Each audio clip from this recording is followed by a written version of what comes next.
થાનગઢમાં શેઠ દીપચંદ ગોપાલજી સાર્વજનિક હોસ્પિટલમાં નાયબ કલેક્ટરે એક્શન લીધા હતા। થાનગઢમાં આવેલી શેઠ દીપચંદ ગોપાલજી સાર્વજનિક ટ્રસ્ટ હોસ્પિટલમાં નાયબ કલેક્ટર એચ.ટી. મકવાણાએ આકસ્મિક તપાસણી કરી હતી। તપાસણી દરમિયાન સોનોગ્રાફી વિભાગમાં અનેક ગેરરીતિઓ મળી આવી હતી। હોસ્પિટલના સંચાલકે સોનોગ્રાફી મશીનમાં કોઈપણ તપાસ ન થવાનો દાવો કર્યો હતો। જો કે સીએચસી હોસ્પિટલના અનુભવી ગાયનેક ડોક્ટરની તપાસમાં 5 દર્દીઓની સોનોગ્રાફી થયા હોવાનું બહાર આવ્યું છે। આ પૈકી માત્ર 2 દર્દીઓના ફોર્મ એફ મળ્યા હતા, જેમાં પણ ચેકચાક જોવા મળી હતી। તપાસણીમાં અન્ય ગંભીર ક્ષતિઓ પણ મળી આવી હતી। હોસ્પિટલના સીસીટીવી કેમેરા લગાવવામાં આવ્યા ન હતા। ફોર્મ બી માં વેલિડિટીની વિગતો ખાલી હતી। શિશુની જાતિ પરીક્ષણ પર પ્રતિબંધ અંગેના કોઈ બોર્ડ લગાવવામાં આવ્યા ન હતા। ડોક્ટર ગૌતમ ગવાણિયાની ફોર્મ એફમાં સહી મળી આવી હતી અને પરંતુ તેમના દ્વારા સોનોગ્રાફી કર્યાના કોઈ આધાર રજૂ કરવામાં આવ્યા નથી। વધુમાં હોસ્પિટલમાં ક્વોલિફાઈડ સ્ટાફ હોવાના પુરાવા પણ રજૂ કરવામાં આવ્યા નથી। તમામ ગેરરીતિઓને ધ્યાને લઈને નાયબ કલેક્ટર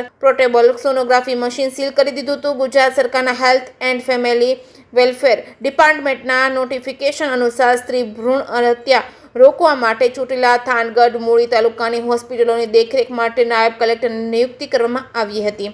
જે.કે. સિંહ ગુજરાતી સાથે મહેશ ઉતરિયા, સુંદરનગર। આજ રોજ અમારી નાયબ કલેક્ટર પ્રાંત ચોટીલાની ટીમ સાથે અમો શેઠ દીપચંદ ગોપાલજી સાર્વજનિક ટ્રસ્ટ હોસ્પિટલ થાનગઢ ખાતે કે જેઓના જે ટ્રસ્ટી છે સુભાષભાઈ રમણીકલાલ શાહ એ થાનગઢ નાઓ દ્વારા આ હોસ્પિટલ ચલાવવામાં આવે છે।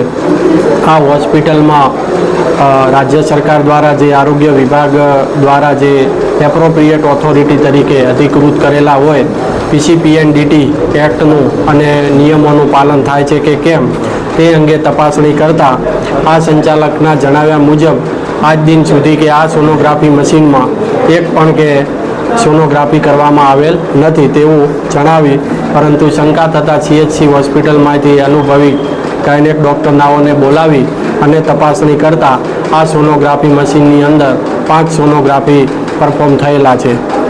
જે પૈકી 2 દર્દીના ફોર્મ એફ છે એ હોસ્પિટલમાં તપાસ કરતાં મળી આવેલ છે અને એ 2 ફોર્મની અંદર એ પણ છેકછાક થયેલી જણાવી આવેલ છે અને આ છેકછાક અને ફોર્મ જે એફ છે કે જે પીસીપીએનડીટી એક્ટ મુજબ નિભાવવા ફરજિયાત છે અને આ રેકર્ડ છે ખૂબ જ અગત્યનું છે।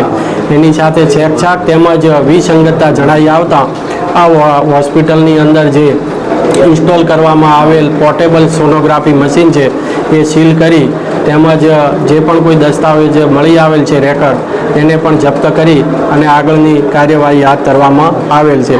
સાથે સાથે આ હોસ્પિટલની અંદર જે જાતિ પરીક્ષણ પ્રતિબંધી અંગેનું જે બોર્ડ લગાવવાનું હોય છે એ આ સોનોગ્રાફી મશીન અંગેના કોઈ જે ઇન્સ્ટ્રક્શન છે એ આ રૂમની અંદર લગાવેલ નથી।